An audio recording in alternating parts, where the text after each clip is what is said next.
Bueno, buenas noches, buenas tardes. Gracias por acompañarnos hoy. Bueno, primero vamos a presentarnos.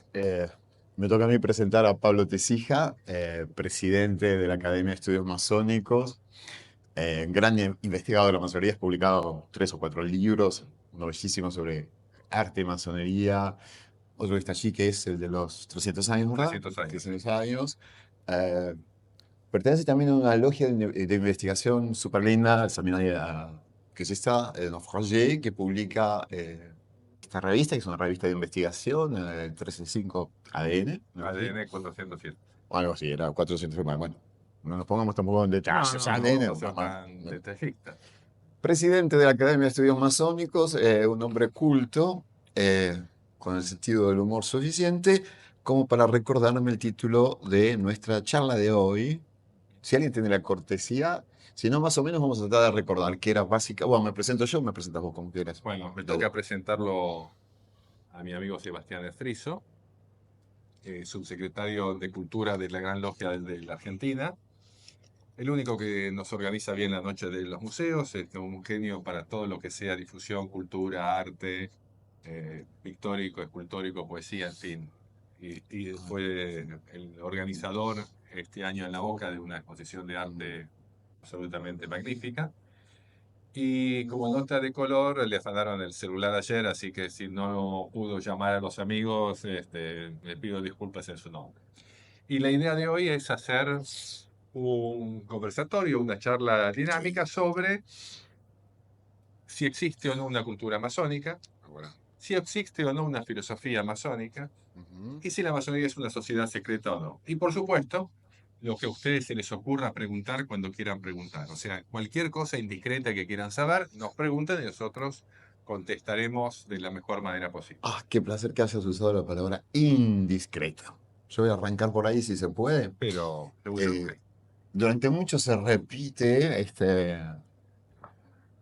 ¿cómo se dice cuando se repite? Una repetición, ¿no? No una Una repetición. repetición. Se repite la repetición de que la masonería no es secreta, sino discreta, ¿no? Y aquí hay una confusión de términos. Uno tiene un carácter histórico, que lo charlábamos con Pablo, que es el momento o los momentos en los que la masonería tuvo que esconderse, básicamente, porque del otro lado no teníamos tipos simpáticos, teníamos un Hitler, un Franco, etcétera, un papa, cuando los papas no eran tan simpáticos, etcétera, etcétera. Entonces había una necesidad, bien. Pero ese no es el sentido de secreto que nos interesa cuando hablamos sobre la masonería como sociedad secreta. La masonería sí es una sociedad secreta en un sentido hermoso, como lo son todas las tradiciones iniciáticas. Todas las tradiciones iniciáticas, de la cual la masonería tal vez es la más conocida y la que mejor sobrevive en el siglo XXI. Pero, eh, para no decir ya que somos secretos en el sentido uno, se suele decir, seguramente muchos de ustedes lo habrán oído, que la masonería es una sociedad discreta. Y a mí esto me suena espantosamente pacato, mojigato, ¿no es cierto? Como bigot, diríamos en francés. Porque, ¿de qué institución decimos que es discreta? Imagínense un partido político y esos somos discretos. O no sé, un club de fútbol somos discretos. No, no. Y claramente la masonería no es discreta. Caramba, vos mencionaste la noche de los museos, ahora estamos en la feria del libro, Exacto. podríamos mencionar por los Para que proyectos de tengas una ley. idea, 22.000 personas el año pasado, que es un desafío logístico ubicar a 22.000 personas durante 6-7 horas que hagan una recorrida la más amplia posible dentro de la sede central de la Masonería Argentina. Que es una de las pocas que no siendo museo participa de Noche de Museo. Entonces, ¿qué de discreto en esto? Nada. ¿Y por qué la discreción sería un valor? En absoluto, la discreción no es ningún tipo de valor y esa es una de las cosas que yo quisiera remarcar después como uno de los rasgos culturales. Pablo, creo que cambiando un poco el título de la cosa, creo, ya tiraste la diferencia entre cultura masónica y filosofía masónica, vamos a charlarlo, Todavía no tengo una elección, todavía no elegí si me gusta más una palabra que otra. pero ya recordaste el título de la charla. Por Ah, supuesto. excelente. Eh, Ahora bien, cuando decimos que la masonería es una sociedad iniciática, ¿qué queremos decir? O sea, hay muchas sociedades iniciáticas a lo largo de la historia que tienen a la iniciación como método de transmisión de conocimientos. Es decir, uno entra en una determinada sociedad, llámese X, no importa, tiene que pasar una determinada ceremonia de iniciación y luego se van enseñando cosas de una manera escalonada. Ujú. Esto ocurre en todas las sociedades iniciáticas. Una de ellas es la masonería. Bueno, Y recordemos también, por esto de discreto, secreto o discreto, que la masonería nace como un sindicato, un proto-sindicato escuela en el siglo X, año 925, según los primeros eso suena feo. registros. No, ¿por qué? No, feo. No tengo nada en contra. Ok. Eh, Toma, perfecto. y se dedicaba a la construcción de catedrales. Es decir, había un grupo de obreros especializados en el arte de la construcción que construían catedrales o espacios sagrados. O sea, no construían casas, no construían puentes, sino construían catedrales, espacios donde se iba a adorar a la divinidad, o sea, donde iban a entrar profanos y salir cristianos. Después tienen Ujú. varios libros sobre qué es el arte masónico, etc. Bueno, esto dura hasta el siglo XVI aproximadamente. Y luego, a partir de 1717, nace la llamada masonería especulativa o masonería moderna, que nace en Inglaterra, con 7 logias que se unen para formar una gran logia. Entonces, ¿hay algo de secreto en la Edad Media? Claro, por supuesto. Las técnicas del oficio. Vale. O sea, obviamente un labrador de piedras le iba a enseñar a otro labrador de piedras, pero no iba a publicar cómo se tallaba una piedra, ni iba a publicar cómo se hacía una catedral, porque eso iba en contra de sus intereses. Entonces, de ahí que está esa cosa del secreto. Y por supuesto, por título transitivo, también era secreto lo que se hablaba en las reuniones de los obreros. Que Ujú. no querían que nadie de afuera se enterara y que nadie de afuera les copiara sus patentes de uso, diríamos hoy. Pero bueno, está en discusión hoy esa masonería. ¿Tiene ese secreto o no? ¿O es discreta o es pública? ¿Puedo agregar algo? Pero Primero que no lo tiene, lamentablemente. Y sería bueno que lo recuperara. Porque en parte lo que generó, uy, Pablito se ríe mucho, no digo, en parte lo que generó esos hábitos es un fenómeno estético, porque esa transmisión de conocimientos que uno resguarda van generando un espíritu de comunidad, que van generando una estética, ¿no? Si nos remontamos, qué sé yo, al 1100, estoy pensando en Fedeli d'Amore, por ejemplo, ¿no? Para hablar de otras sociedades iniciáticas, pero de carácter poético. Y aquí el secreto entonces tiene otro sentido, ¿verdad? Secreto es aquello que tenemos que preservar del mandato social, para decirlo de alguna manera más o menos clara. Es decir, todo lo que no podemos decir públicamente, pero que de verdad pensamos, eso es lo que es secreto. Y así surgen las vanguardias poéticas, por ejemplo, como las científicas. Si me permitís hacer una pequeña cita de un escritor argentino que a mí me gusta muchísimo, que es Aldo Pellegrini, y cuya cita acabo de tomar cuando estaba aquí en un con vos. Dice, vivir hacia lo ilimitado, como exige la poesía, es decir, vivir en la dimensión total, no resulta conveniente para las fuerzas opresoras que dominan el mundo. Dentro del campo estricto de la poesía, sus ejemplos son Dante, Villon, Blake, Rimbaud, Lautréamont, Artaud, que agitaron una u otra forma de látigo liberador. Lo que voy es, el secreto establece lo que después las tradiciones iniciáticas van a llamar lo sagrado. Nosotros usamos ese término, ¿verdad? El término sagrado, que también es un término que hoy en una sociedad contemporánea estaría bastante en disputa, ¿no? ¿Qué es sagrado? sí, a ver, eh, cuando decimos que la masonería se dedica a la construcción de un espacio sagrado, quiere decir Ujú. que hay reglas de orientación y que hay una finalidad más allá de lo estético, de lo puramente estético. Igual. Hay una frase muy linda del ex ministro de Cultura francés, André Malraux, que dice, cuando un cristiano entraba en la Edad Media a una Ujú. catedral y había una estatua de la Virgen, veía a la Virgen María. ¿Verdad? En el Renacimiento, esa misma persona no veía a la Virgen, veía una estatua de mármol hecha por Miguel Ángel que representaba a la Virgen María. Cierto. Así que había cambiado un poco el foco de la cuestión. Entonces, siempre hay algo esotérico o algo, un gran misterio o algo oculto a la vista de todos y algo exotérico o visible a todos. ¿Puedo agregar algo? Me parece maravilloso que hayas metido esto aquí sin ningún tipo de prejuicio, porque normalmente estas son las cosas que los masones no quieren hablar, o por lo menos no en público. Eh, la noción de sacrificio. Lo que hace que algo sea sagrado es el sacrificio. De hecho, la palabra sacrificio quiere decir sacer, fare, hacer sagrado. Para que algo sea sagrado, tiene que haber un sacrificio. Y para que haya un sacrificio, tiene que haber una víctima.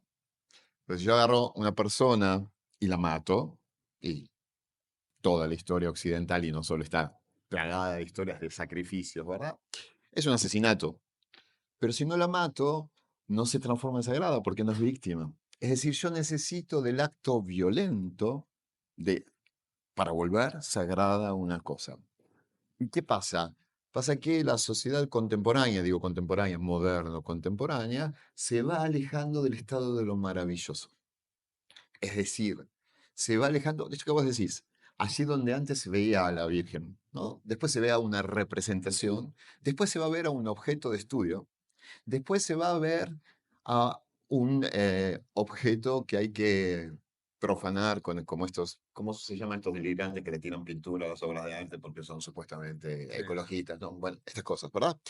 Llegando al punto del kitsch, que es un posteo en Instagram. Es decir, el progresivo alejamiento de lo maravilloso, que era lo que constituía lo sagrado, y que es lo que en realidad alberga en todos nosotros, porque ninguno de nosotros se va a animar jamás a decir en público.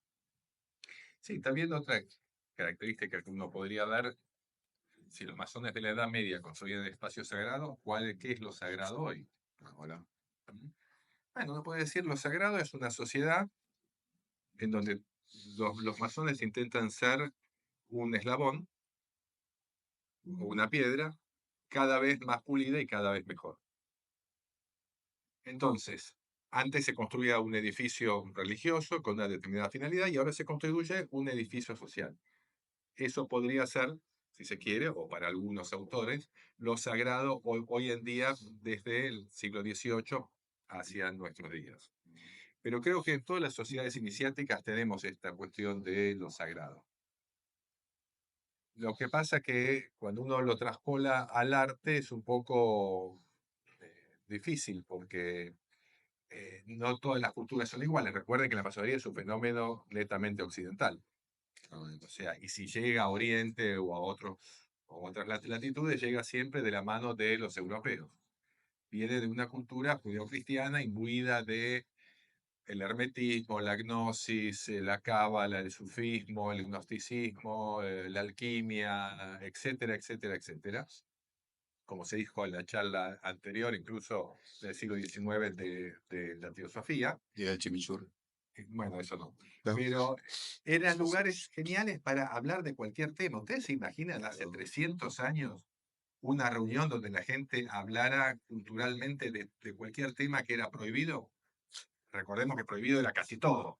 Con lo cual, un espacio de libertad de pensamiento y de libertad de expresión, como la logia, es lo que justifica, digamos, el éxito rotundo que tuvo a partir del siglo XVIII. Bellísimo, me perdón, tienes una interrupción. Si algo es bello y está bien dicho, necesariamente tiene que ser bueno, o una gran falacia, así que voy a optar por la primera. Y eso sigue siendo revolucionario hoy. Sigue siendo hoy ya un primer rasgo, no sé si estarás de acuerdo, de sí, una identidad cultural masónica. Si podemos decir una primera pincelada de una cultura masónica, yo personalmente no creo que haya una filosofía masónica, porque creo que hay tantos ritos, ¿no? Y que cada uno de ellos entraña una vertiente distinta, una mirada distinta, una metafísica incluso distinta, algunos más laico, algunos más religiosos, etc. Sin embargo, todos tienen en común el haber pasado por el rito de iniciación, o sea, el sacrificio, cada vez más simbólico y menos real, pero no importa. Pero este primer rasgo que está en las constituciones de Anderson, ¿no? La reunión de hombres, se entiende así, de personas que de otro modo no se hubieran conocido. Sigue siendo algo complejísimo hoy, en pleno siglo XXI, y fíjate con el auge de todos los medios de comunicación, incluso el fenómeno burbuja se acentúa más. Bueno, otra cuestión revolucionaria de las constituciones de Anderson son el primer libro que trata de poner límites para definir qué es lo que entendemos como masón, es que la masonería intenta ver lo que une a la gente y no lo que la separa. Mm. Y se escucha, o sea, hoy es tan vigente como hace 300 años. Entonces, existe una cultura masónica, una filosofía masónica y depende cómo definamos los términos. Si cultura es todo lo que hace el hombre, sí, efectivamente. Pero podemos ver ciertas características tanto en la masonería operativa como en la masonería especulativa. Por ejemplo, los masones operativos iban de un reino a otro sin necesidad de salvoconductos, pasaportes y nada, porque sabían ciertos signos y ciertas palabras que cuando llegaban al otro reino podían empezar a trabajar en la otra catedral. O sea, había un internacionalismo de estos obreros. Hoy en día, cualquier masón va, no sé, a Brasil y dice, hola, ¿qué tal? Mira, yo soy de la Gran Logia de Argentina, que tenés mi pasaporte masónico, quiero trabajar en una logia y trabaja en una logia como si fuera un miembro más. Es más, su voto vale tanto como el voto de cualquiera de los miembros. O sea, ese internacionalismo sigue vigente. Llamémoslo cultura, llamémoslo filosofía o como querramos. Y hay otra cosa más, y te cedo la palabra después. El sincretismo, no el sincretismo, el respeto por las distintas culturas o religiones de la masonería medieval, donde ustedes ven una catedral, van a ver el sello de Salomón o la estrella de David, van a ver una media luna musulmana, van a ver eh, fórmulas alquímicas explicadas de una manera simbólica, y eso era receptado y se notaba en las catedrales. Lo mismo hoy, uno puede ser masón y profesar cualquier religión, tener cualquier afiliación partidaria o no tener ninguna, y abrazar cualquiera de las distintas vías de conocimiento que la masonería ofrece. Algunas cosas que también creo que contribuyen a dar pinceladas sobre esto que podemos llamar cultura masónica. La primera, esta confluencia de distintas tradiciones. ¿No? Decía Borges, no nos debemos a una sola tradición, podemos aspirar a todas. Esto sí que es cierto, que es común a la masonería. La masonería se nutre literalmente de todas las tradiciones iniciáticas, y no solo las iniciáticas, de todas las tradiciones culturales de la historia occidental y no solo occidental. Claramente del iluminismo, por citar una reciente. Pero ¿qué hace con eso? Hace algo maravilloso que tampoco es común fuera de la masonería, que y también su rasgo, para mí, cultural masónico. La convivencia no antagónica de estados del espíritu, digo espíritu en francés, del pensamiento, que en teoría serían antagónicos. Diré el de la razón, en el sentido más analítico de la palabra, el de la emoción, el de la estética y el de la acción. Fíjense, no es concebible una masonería que sea solo analítica. Es una masonería, esa es una universidad. No, la masonería tiene como finalidad trabajar, se propone trabajar. Cada uno entenderá el trabajo como lo querrá entender, pero hay como una idea común de que el masón tiene que hacer algo concreto. Hay como una idea común que para hacerlo tiene que pensar, tiene que usar la cabeza, ¿no? Y tiene que usar las manos. Ahora, lo que une esas dos cosas es un entusiasmo, un empecinamiento que uno ve en tipos como Sarmiento, por citar uno claramente, ¿no? Un tipo que cuando la Argentina era un barrial, digamos, insistía en hacer bibliotecas donde, o sea, no había gente, u observatorios astronómicos donde todavía no había habitantes. Ese empecinamiento masónico, hoy se habló del higienismo hace un rato, ¿no? Que está vinculado al cosmopolitismo que vos mencionabas. O sea, esa idea de que, otra vez de Borges, ¿no? No nos debemos a una tradición, vamos a aspirar a todas. Y esta confluencia de tres aspectos que no es común encontrar. Yo en la facultad encuentro lo analítico, en la universidad, ¿no? Lo analítico estricto. En un laburo, en una cantera, puedo encontrar el trabajo manual. ¿Acaso en una religión la pura emoción? Ahora, en la masonería las tres cosas se conjugan de una manera razonable y conviven. Y eso también creo que es un rasgo distintivo de la masonería. Absolutamente, es cierto. No me gusta que estemos de acuerdo en todo. Es aburrido. Es aburrido, pero bueno, ¿qué se va a hacer? Hay otra cuestión, la mayoría usa un símbolo parecido al yin y el yang, ¿no? El blanco y el negro. Y ustedes pueden leer que hay una masonería racional, analítica, otra esotérica. En realidad la masonería es una sola, o sea, el hombre está formado por estas dos cosas, por lo racional y por lo emocional, por el sol y por la luna, o como querramos llamarlo. Sí. Entonces, a mí siempre me gustó un ejemplo que daban no los masones, sino los alquimistas, que decían dónde se hace la obra alquímica, en donde el que la hace forma parte de la experiencia. No es como el científico analítico que la mira de afuera.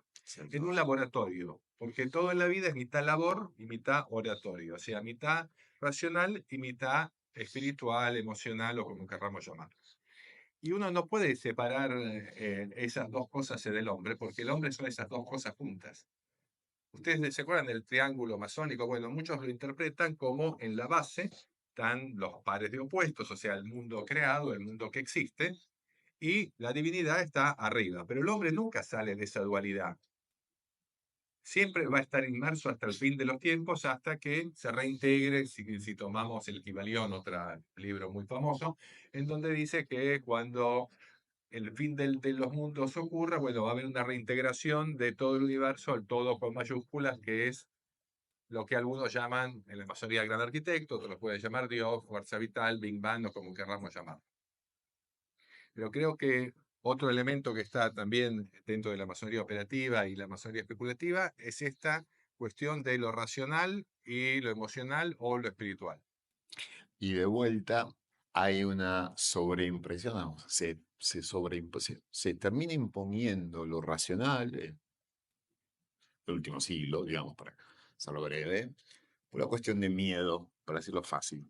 Porque el concepto quiere decir lo aferrado, o sea, es el conceptus, ¿no? Lo que agarré. El siglo XX, claramente, el siglo XXI tienden a ser eminentemente conceptuales, lo cual no impidió que tuviéramos la Shoah, por ejemplo, ¿no? Las más grandes masacres de la historia. Pero lo que pasa con el hombre contemporáneo es que tiene miedo de no tener bien aferrado, bien segurito el concepto dentro del cual se esté moviendo. Esto hace que la vida sea cada vez más pobre porque se cierra a esto maravilloso. Hay un brevísimo fragmento de la poeta griega Safo que habla del amor. Se sabe que el amor para los griegos quiere decir muchas cosas, ¿no es cierto? Muchas. Si leyeron el banquete de Platón, lo tienen claro.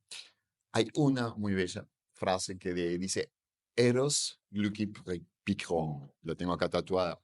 Eros, el dulce amargo. Es una frase de Safo que se inventa esta palabra y dice, Eros, el amor, no es que primero es dulce y después es al mismo tiempo dulce y amargo. Esto me parece que está en la masonería. Es al mismo tiempo el sufrimiento, el sacrificio y el gozo de estar trabajando. Es al mismo tiempo la... ¿Qué pasa con esto? ¿Con el tono tuyo suena mejor? Bueno, chilla. Es al mismo tiempo el esfuerzo que hace que mira la que te gusta. Si es una escala de sacrificio, y después la alegría de la labor cumplida. O ese concepto que tenemos bellísimo de filantropía, que yo lo quiero sacar del lugar de la ayudar a los niños pobres, que está muy bien que también se hace. Quiero decir, filantropía técnicamente es el amor por la humanidad, ¿verdad? La masonería es eminentemente eso, un empecinamiento que equilibre al pensamiento racional con la emoción, con la acción, en pos de un amor, Neros, ¿sí? Que es al mismo tiempo dulce amargo.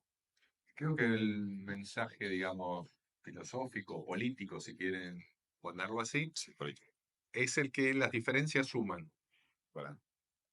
O sea, todos nosotros somos diferentes uno de otro y la sociedad se basa en esas diferencias. Tenemos que estar de acuerdo sobre 3 o 4 cosas, un contrato social, como diría Rousseau, fantástico. Mm. Pero el resto enriquece a la sociedad. Y cuando uno está seguro de lo que piensa o de lo que cree, no tiene ese miedo que decía Sebastián. O sea, ustedes si ven a alguien temeroso ante un examen es porque seguramente no estudió. Ahora, el que estudió no tiene miedo porque sabe de qué está hablando.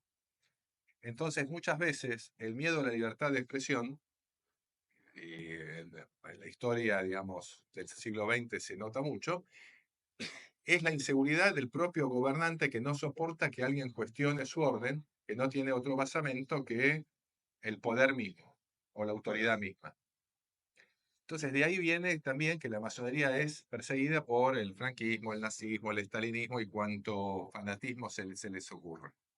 ¿Por qué? Porque siempre hay un miedo a la libertad. Y cuanto más autoritario es un gobierno, más miedo le tiene a la libertad y uno de los primeros objetivos es la libertad de prensa, obviamente. Pero querría decir algo. Además de ese miedo de la opresión externa, Digo, cada uno de nosotros tiene no solo miedo, terror, pánico de decir en público algo. Ninguna de las personas que aquí presentes, nosotros incluidos, diríamos en público lo que realmente pensamos sobre alguna cosa en particular. O por qué temeríamos ser censurados por políticamente incorrectos o por no del todo morales. Eh, ¿Quién decía no se puede ser al mismo tiempo muy inteligente y muy ético? Ah, es un filósofo muy interesante, decía es una desgracia. O sea, si sos muy inteligente y la ética un poco baja, y si sos muy ético y un poco tonto sos. Las dos cosas realmente es muy difícil. ¿Por qué? Porque si uno es muy inteligente, bueno, empieza a decir verdades. Todos nosotros tenemos cosas que no podemos decir. Eso quiere decir secretos, ¿no? O sea, es el tabú, cosas que deseamos, pero que jamás diríamos en público. Violencias que anhelamos, jamás las reconoceríamos en público, etcétera, etcétera. Y lo que tiene de maravilloso la práctica masónica es que no trabaja sobre la palabra, trabaja sobre el símbolo, que es algo anterior a la palabra, ¿no? La palabra es lo que ya viene dictado socialmente. El símbolo, en cambio, es un tac que está ahí. Que hay una frase de Gauguin. Este libro es un libro hermoso que se llama Arte y Alquimia. No tiene nada que ver ni con la alquimia ni con el arte, pero, o sea, con el arte sí, pero con la alquimia no, pero suena bien. Pero él le dedica un capítulo a cada color. Y hay una frase de Gauguin, el pintor hermoso, que dice: ¿Cómo ve usted esos árboles? Son amarillos. Pues bien, pinte los amarillos. Fin del comunicado. ¿Cómo veo yo a esta persona? Y como un idiota. ¿Cómo digo? Digo, no, qué tipo interesante, che. Porque, claro, no me animaría a decir en público, che, es un boludo. Y así todo, ¿verdad? O porque, a ver, lo que se llamó cultura de la cancelación, ¿no? Si cada uno de nosotros tuviera la verdadera libertad de decir siempre, en cada caso, lo que piensa, lo que siente, lo que pasa, el auténtico libre pensamiento, y si cada uno pudiera ejercer el sentido del humor frente al poder, bueno, la masonería habría triunfado, básicamente. Pero no logramos poner en palabras lo que somos, y para eso el símbolo es una herramienta maravillosa. Absolutamente, pero también es cierto, poniéndome en abogado del diablo, que vivimos en una Sos sociedad. abogado y qué abogado no es del diablo. Y vivimos en una sociedad, con lo cual hay, para ganar nuestra libertad civil, tenemos que sacrificar algo de nuestra libertad natural. Sacrificio. Parafraseándolo a Rousseau, ya me va a demandar. Así que es normal que eso pase, Pero no digo que esté mal. sin embargo, creo que la masonería es una de las primeras instituciones que reivindica esta libertad de pensamiento en Occidente Ujú. y que, otra característica, creo yo, cultural o filosófica, que aplica en la práctica el modelo democrático. ¿A qué me refiero? Ustedes están en la logia masónica y lo elegimos a él como presidente. Votamos, igual que del país, y lo ¿A elegimos quién? presidente. ¿A quién? Al señor. ¿Así, no? Lo, Ok. lo elegimos presidente. Bueno, él va a durar un cierto tiempo, preestablecido de antes. Dura un año y después le entrega al otro señor y al otro y al otro y al otro y al otro. No me convence los Hasta años. ese momento, porque están piolas. Pero eso es Hasta, algo que uno no podría decir al no, pero momento de hasta ese votar. momento, Sí. ¿qué modelo teníamos? Estaba el rey, que era nombrado por Dios, ungido, el papa le hacía una cruz y se acabó y él tenía todo el poder. Y era de por vida, o hasta que alguien lo matara. Sí. Bueno, ese modelo democrático se lo debemos a las viejas logias masónicas y a cómo se constituyeron. Eso es verdad. O sea, hay un aspecto. Es raro lo que pasa. ¿Existe la verdad? ¿O es una construcción? No, es un chiste, un chiste. Eh, Si no, no vamos más. sí, puedo responder. ¿Sí? Si me jodés, respondo. Dale. Sí, respondo. Hay dos formas de entender la verdad. Y este es que viene al caso, justo viene al caso. Como no preparamos la charla tan evidente, te agradezco la pregunta. A ver, hay dos modelos de verdad. No, esto es cierto, lo que voy a decir ahora no es joda. Esta es la definición científica, que es la que se usa de Aristóteles, esta parte de verdad, que técnicamente en latín se dice adequatio res et intellectus, es decir, la adecuación de la cosa al intelecto. Básicamente, si yo digo la puerta está cerrada, la cosa, puerta, se adecua al intelecto lo que yo digo, pues eso es verdad. ¿Se entiende lo que digo? Ahora, el siglo XX, con Martin Heidegger y antes con Husserl, cambia la noción de verdad a una cosa muy interesante desde el punto de vista masónico, que toma la palabra griega de verdad que era aletheia, que quiere decir desvelar. Literalmente, el A, la alfa privativa del griego, quitar un velo. Fíjense que son dos nociones muy distintas. Una es la adecuación de lo que digo a la cosa que está ahí, y la otra es lo que desvelo mediante la palabra. Vos pusiste el ejemplo de la Virgen María, pero ese es un ejemplo diacrónico. Yo te voy a poner un ejemplo sincrónico que pone el propio Heidegger. Tenemos un tótem de un pueblo originario en Australia. ¿Qué es? Para el antropólogo es un objeto de estudio. Para el turista es un decorado con el cual hacerse la selfie. Para un operador turístico es un valor económico. Ahora, para el habitante del pueblo originario es Dios.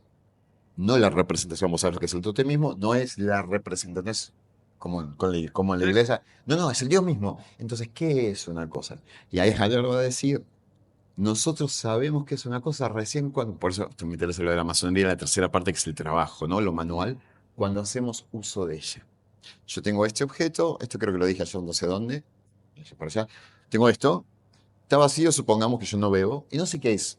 No sé si es un cenicero, si es un florero, qué. Sé qué es cuando veo que vos estás tomando agua o cuando veo que él está apagando un cigarro. Es decir, por el uso entiendo lo que es. Se entiende la diferencia entre estas dos nociones de verdad. Y sin embargo, estas dos nociones de verdad, que son necesarias ambas, una para el conocimiento científico, lo que es en tanto que es, 2 más 2 es 4, y otra que sirve más tal vez para explicar el resto de las cosas, también conviven en la masonería de manera maravillosa, aparentemente contradictoria.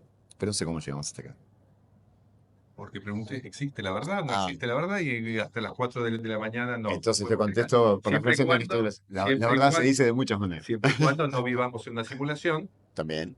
y todo sea una fantasía y todo sea mental, como decía el Kybalión, el universo es mental, entonces quizás la verdad sea inaccesible para el ser humano. Fíjate, estamos Y es definiendo en cierto, acción hermosamente otro rasgo cultural de la masonería, que es darse la libertad de parecer un payaso. Pero en realidad, uno podría pensar que somos estamos expertos en eso. somos maravillosamente expertos. Pero en realidad, el sentido del humor, en una charla abierta, donde lo que hay es esta calidez, donde nadie, ni Pablo está tratando de parecer más inteligente que yo, que sería difícil lograrlo de todas formas, ni yo estoy tratando de parecer más inteligente que Pablo, eh, sería muy sano si esto se extendiera también, ¿verdad? Porque, ¿qué pasa en el mundo académico? Porque, por ejemplo, vos lo has presenciado, vos sos catedrático, a mí me ha tocado también. Bueno, no sé, vamos, bueno, les te habrá pasado. Vamos a hablar de Haidar. Yo conozco las 7 palabras claves. Te empiezo a hablar de construcción, te digo que en realidad todo es gramática, todo es texto. Puedo hablar 7 horas sin decir absolutamente nada. Y puedes tener todo un simposio de filósofos que hablan 7 horas y se escuchan 7 horas. Nadie dijo nada. En la masonería pasa algo parecido, solo que nos reímos de eso y lo podemos decir. Y allí donde aparece el humor, y lo subrayo, el humor, es donde empieza a crecer, empieza a florecer el auténtico pensamiento. Porque el pensamiento, y este es otro rasgo cultural masónico, pero vale para los grandes poetas y los grandes científicos, etcétera, pensemos en Borges, por ejemplo, eh, tiene esa cuota de irreverencia. Por definición, tiene que ser irreverente. Hay una cosa que también se dice en la masonería, que en las tenidas o las reuniones masónicas se trabaja en el tiempo de Kairos, o sea, el tiempo entre las dos fracciones de segundo. Pero también está Cronos ahí con su hoz, Que se comía a los intentando, hijos, el tipo se ese, comía a los hijos, sí, no era era un un buen poco tipo. O sea, complicado. Pero bueno, no se morían porque eran todos dioses y titanes, así sí, sí, que pero se los no lastraba pasaba y digo, nada. bueno, está bien. Sí. Así que como el tiempo es tirano y nos van a echar a patadas en cualquier Ah, momento, vos tenés un reloj. yo tengo un reloj, sí. Maravilloso. ¿Cuánto queda? Eh, Quedarían 5 minutos para hacer un cierre y después pasar a las preguntas del público que Pero van a ¿por ser qué mucho no? más interesantes ¿Por qué que no? ¿Por nuestra qué no pasamos a exposición. preguntas? Bueno, Sí, y ya, y después. No sé cuándo. ¿A qué hora tenemos que terminar? a las 7, así que No tengo reloj. preguntas. Acá tenemos a alguien que quiere preguntar. Pero ¿cómo a las 7 si son las 7:40? Bueno, a las 8. Ah, las 8, ¿qué, qué? ¿De qué se llama? ¿Qué tal? Mi nombre es Santiago, otra vez ya pregunté antes.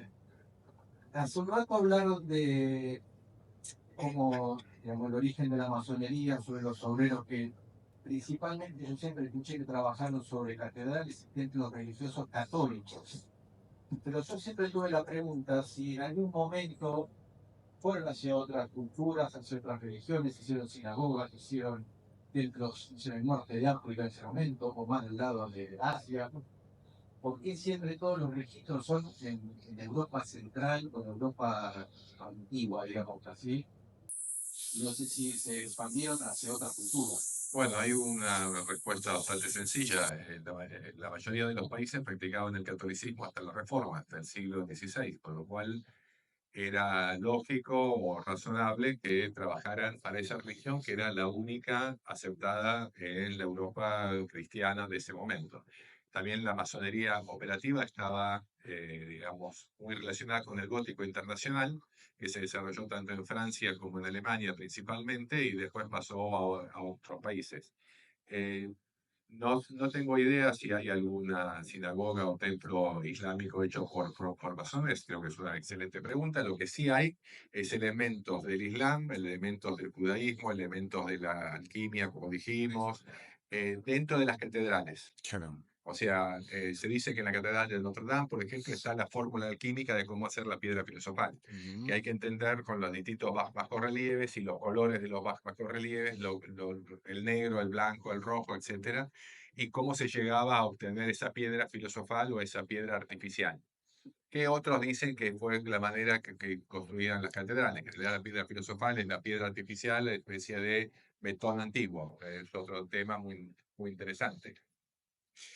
Pero básicamente hacían eso hasta el siglo XVI, en donde el arte sagrado empieza a decaer junto con el Renacimiento. Viene el Renacimiento, otra vez el hombre, en lugar de Dios, ocupa el lugar del centro del universo. Entonces, bueno, el arte sagrado empieza a declinar y esas logias o se transforman en logias especulativas, teoría de la transición, o se quedan en pocos países, entre ellos Escocia, donde dan lugar a la tradición templaria, etcétera, etcétera.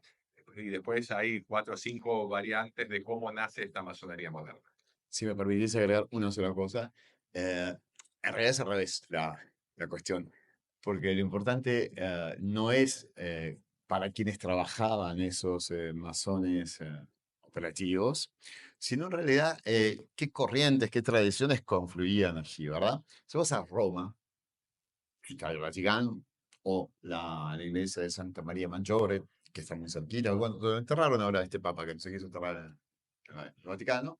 Detrás de cada ábside o en Vaticano en el centro tenés un obelisco egipcio de primer orden que se lo trajeron prudentemente por alguna buena razón.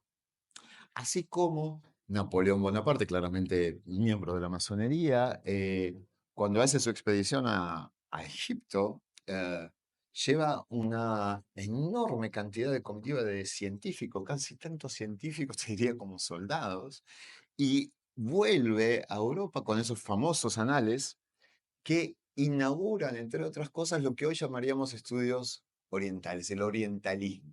Se entiende cómo está todo raramente imbricado. Te pongo un ejemplo que no tiene que ver con la masonería, pero sí.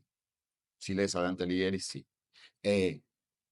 Aristóteles era desconocido en la Edad Media. Aristóteles llega a Europa gracias a la traducción al árabe de dos filósofos musulmanes, Avicena y Averroes. ¿Se entiende el quilombo del que estamos hablando? Entonces, cuando decimos trabajar por la Iglesia Católica, sí, muy bien, pero ¿de qué estamos hablando? No se podía trabajar para otro, así que Claro. era eso o nada, por lo menos hasta el 1500. Bueno, más preguntas. Tienen que tener alguna pregunta capciosa que quieran hacer y que nunca se animaron, ¿no? No lo va, ¿No? eso no va a decir. Tiene Sí, sí, pinta de sí, sí. preguntar algo. Alguna vez sí, cara de algún perverso necesitamos por aquí. Bueno, la perversión es una forma de versión que es una forma de traducción. Tengo una pregunta. ¿Cómo no? ¿Desde cuándo hay masonería de mujeres? Bien. Porque es poca. En Argentina hay. Sí. ¿Y cómo se relaciona con el rey? Sí, a ver, en la Argentina hay masonería de mujeres, por supuesto, o grandes logias femeninas, y hay grandes logias mixtas también. Porque la masonería puede ser o masculina, masonería femenina o masonería mixta. La masonería llamada regular o tradicional es la masonería solamente masculina. Ahora bien, hay logias de mujeres desde el siglo XVIII, desde 1730 y pico, 38 o 40 creo, ya existen logias femeninas que generalmente eran de la clase dominante en ese momento. Y en la Argentina la actual Gran Logia creo que tiene 20 años, si mal no recuerdo, debe ser Mm. de fines de los 90, en forma autónoma. Ahí, 23, ¿me entiendes? bien. El señor que está delante suyo tiene una... gracias. Se me corre un poquito, así puedo ver a la señora. Gracias. Eh, en realidad hay una cosa. Eh, la masonería, como casi todas, no todas, casi todas las sociedades iniciáticas, digo casi porque hay algunas bellísimas excepciones, inscritas en la tradición occidental, responden al paradigma de la misoginia. Y está bien demostrado que la misoginia es de todos los prejuicios el más antiguo. Después vienen los prejuicios raciales, los prejuicios sexuales en el sentido de orientación sexual, etcétera. Pero la misoginia es el más antiguo, pero está demostrado. Prueba, prueba. Para el periodo, digamos, de la gran narración religiosa, la mujer era el origen del pecado, ¿no? Era Eva que le da a Adán la fruta prohibida. Llega la Revolución Francesa, los pasan por la guillotina así a los curas, a los reyes, todo eso, y que hacen la Declaración de los Derechos del Hombre y del Ciudadano. Viene Olympe de Gouges y redacta la Declaración de los Derechos de la Mujer y la Ciudadana. ¿Qué le pasó? A la guillotina.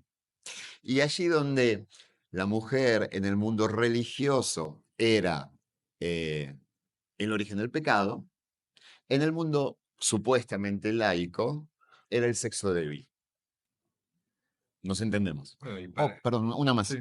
Allí donde el homosexual en el mundo religioso era eh, el perverso de Sodoma, digamos, el anticristo de cerdos, Sodoma y Gomorra, en el mundo supuestamente laico, hasta hace no muy poco, era contra natura. Es decir, la naturaleza reemplazó a Dios como deidad. Entonces, de pecadora a sexo débil, de perverso a contra natura. ¿Se entiende lo que digo? Y todavía eso vivimos.